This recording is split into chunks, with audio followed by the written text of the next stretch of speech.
So welcome to my allotment and my YouTube channel. That's what we call The Good Life. Today I'm going to be showing you and telling you about all the jobs you can be doing in October.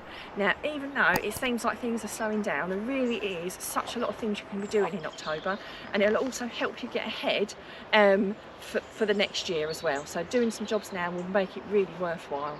So obviously there's lots of harvesting jobs you can be doing at the moment. I was harvesting some beans this morning, so you're not getting loads of beans now, but it's still quite a big bunch in there, so I provide at least a couple of mealfuls.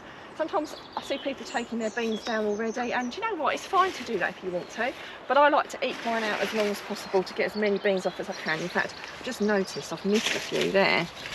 So there you go. So they hide a little bit, and you think that you've picked them all, and you haven't. So there's a few there that I've just picked, but you've still got bloom coming, look. So I've been feeding my runner beans and my French beans with my comfrey feed that I make up myself.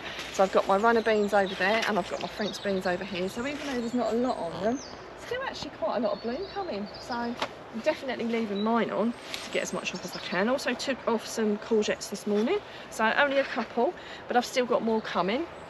You know, both the beans and the courgettes will really start to slow down, and especially the courgettes. As soon as the frost hits, that'll be your lot. So pick off what you can when you can. Even though you think you're getting bored of courgettes, you won't get many left. So I put some in a stir fry yesterday, and they were really, really lovely. Something with synonymous this time of year, and I know everyone's been really eager to pick their squashes and their pumpkins early. And as I say to a lot of people, it's really best to leave them as long as possible, because they will store much better if you do. Obviously, if one looks ripe and you want to eat it that day or in the next week, then it's perfectly okay to take it off a little bit earlier. But if you're wanting to store them, the longer you leave them on, the better. Again, in October is the perfect time, you know, synonymous with Halloween, when everyone's picking their pumpkins and going out to farms and places and picking them. What you're looking for when they're really ready to pick is when the stem is hard, like this one. So this one has actually broken itself off. Now that one, nice wooden stem, you know, that's what you're looking for to harvest. So I can take that one if I want to, but I won't. I'll probably just leave it here and let it mature in the sun for a little bit longer. This is what is not ready, is when the stem is still very green.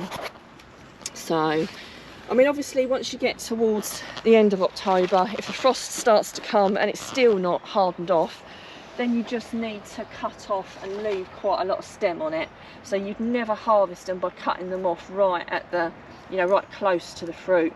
You'd leave a nice bit of stem on it, and then they're less likely to rot. Not guaranteed, but less likely to rot. So I will definitely be getting all my pumpkins and squashes off in the next few weeks, but I will be leaving them for a wee bit longer. So like I said, there's plenty to be keeping you busy, and talking about busy, we've had some squirrel activity up at the top of the allotment, so I'll show you that at the end so you can see what they've been up to. So there's lots of things you can be doing to be improving your soil as well this time of year.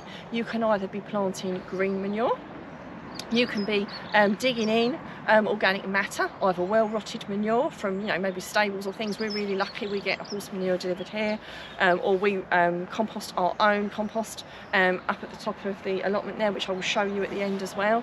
The other thing you can be doing is obviously doing lots of weeding and digging, you know, getting the soil ready. The work you put in now will just make you streets ahead for next year if you can do that.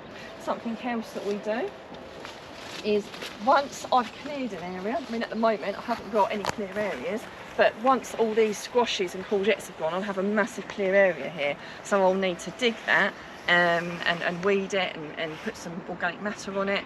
I then put ground cover down. This is obviously my neighbour's ground cover, but it's very similar to the one that I use. It just stops any weeds growing, so if you can't work on your allotment for any reason, i.e. there's nothing to plant or you just can't get up there, if you've got it covered, it just saves you so much time and energy. There's a link up there if you haven't got some already. I put it down at the end of the season and I lift it back up in the spring when I'm about to sow. so you can just reuse it year after year after year. Something else I was going to mention, I know a lot of you have subscribed to my channel, but the percentages show that most people that watch my videos don't actually subscribe.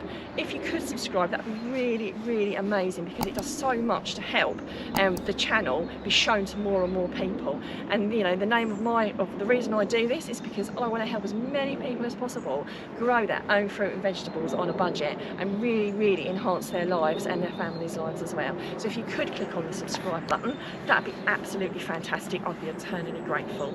And please put in the comments if you've done it as well. That'd be really lovely to engage with the people that are helping me. I'd be really grateful. Thank you. And now let's move on about some more jobs we can be doing. Let's move up the allotment and I'll show you some of the things I'm harvesting. So the leeks aren't quite ready, and the chard, I can be harvesting that, although I haven't taken any today. My broccoli over there, which is covered because that stops the birds from having a go at it, I've taken quite a few pieces off that. I think I've said to you before, I take the main head off, but I still take all the little ones off, so they're all buried in here with the beans. But there is actually quite a lot of broccoli, and these are all just the side shoots, believe it or not. So there's a few more in the bag as well, so I'm harvesting those. There's kale, and I do need to sort that out because it's all shooting up, so I need to rearrange and restake that, and that leads me on to something else. If you've got Brussels, or you've got like the long kales like that, you might need to redo your netting and redo your staking as well. If you've got any fennel like me, and I've got to say I am super pleased with this fennel. It's probably the best fennel I've grown for ages. There isn't that much there, but I've got some super sized bulbs in there. If you can see, it's a couple of really nice large ones there, and even the ones that aren't super sized, they're perfectly good for putting in, you know, omelettes and risottos and salads and things. They don't have to be big and bulbous. It's an extra benefit if they are, but these will need to come out before the frost, because if the frost hits them, they will get really, really badly damaged. So if you've got any fennel, make sure you get it up before the frost. I've got a lovely lemon and mint and celery salad that I do. I think it's a Jamie Oliver recipe, which, oh, I love it. So I'm definitely going to be doing that with it. So there's carrots I'm harvesting at the moment. There's plenty of beetroot there. I did a fabulous curry the other day and some brownies, absolutely delightful. And your potatoes, you must get your potatoes up in October. If you've not got them up already, it's really, really important that you get them up, because the frost can damage them. But more importantly, I find that I get a lot of slug damage. Sadly, I've already got a little bit of slug damage, strangely enough, only on one variety. So I'm going to have to double check what variety it is. I think it was Picasso or Melody. So I'm not sure I'm going to grow them next year, because the kestrel haven't got any damage on. So I've got them in the sacks here. So the kestrel look fine, and I could get the odd mark on them, but pretty much no marks on the kestrel whatsoever. So, but unfortunately on the other ones I've got a little bit of burrowing, so I'm sure they'll still be perfectly good eating, but obviously we won't be doing jacket potatoes this year. We'll have to peel them and cut them up. And the more damaged ones I've kept separate in a bag, so I'll use those ones first. So it's just one of those unfortunate things when you grow your own vegetables. It's not always perfect, but I've been eating my own potatoes since I think the end of June. And there's still plenty there. They might be a little bit damaged and they might not store quite so well, but I'm sure I'm still going to get absolutely plenty. So on to squirrel activity. So the squirrels have been very, very busy too. See that tree over there? It was absolutely laden with hazelnuts. Now I'm sure there's still a few on there, but not that many. Let's head up and see what the squirrels have done. I come up here every few days, not that regularly, but I'm pretty sure this wasn't here. So they've obviously decided that they are ready to harvest. We have a great big pile there, and then up the top here, just in my composters, there's loads of the shells all scattered everywhere. So they've clearly been harvesting their nuts, ready to see them through the winter as well. So that was quite interesting, little buggers. The compost pile needs to be done again, so we dug it over a little while ago. We make our own compost, and some of that can be put onto our ground to improve the soil, so it's a really good time to be digging these over if you've not already done that. If you wanted to split your rhubarb, you can do that now as well. My one at home actually is still producing some really good rhubarb, and I cooked some up a couple of days ago, but the one up the allotment must be a different variety, and that's all flopped down. So if you wanted to, you could split that and share that with someone if you wanted to. There's also lots of things you can be sowing now and planting. I'm going to be getting out my onions and my garlic soon.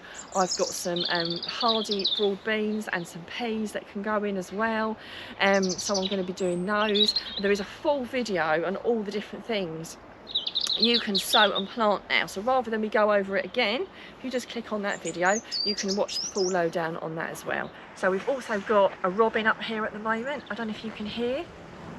It's going to be silent now, isn't it? There we go. A robin chirping away, which is absolutely lovely. You might have noticed it towards the tail end of the video anyway. That's one of the other lovely things about coming up at the allotment. Unfortunately, the robin's too far away for us to zoom in and take a picture, but it really is lovely to see the wildlife. Now, I do hope you've enjoyed watching my video. If you've got any questions or comments, then as ever, please do let us know, and we will always answer every single question that we receive.